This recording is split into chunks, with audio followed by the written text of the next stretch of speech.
Praise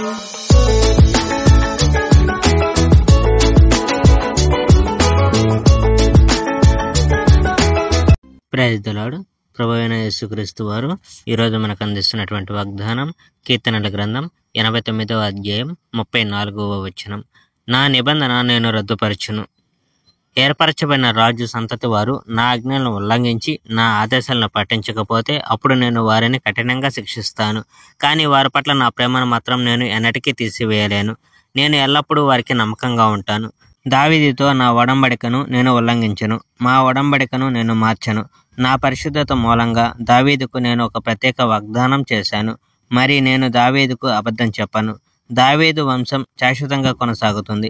సూర్యుడు ఉన్నంతకాలం వరకు అతని రాజ్యం కొనసాగుతుంది. చంద్రునిలా అది శాశ్వతంగా కొనసాగుతుంది. ఒడంబడిక సత్యమనేందుకు ఆకాశాలు సాక్ష్యం, ఆ సాక్ష్యం నమ్మదగినది. కానీ దేవా, ఏర్పరచబడిన నీ రాజు మీద నీకు కోపం వచ్చింది.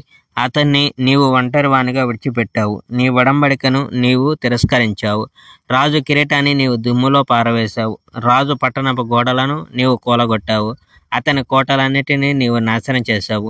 రాజు పొరుగువారు అతన్ని చూసి నవ్వుతారు.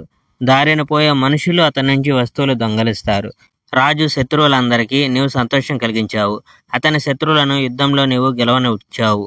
దేవా, వారిని వారు కాపాడుకునేందుకు నీవు వారికి సహాయం చేశావు. నీ రాజు యుద్ధంలో గెలిచేందుకు నీవు అతడికి సహాయం చేయలేదు.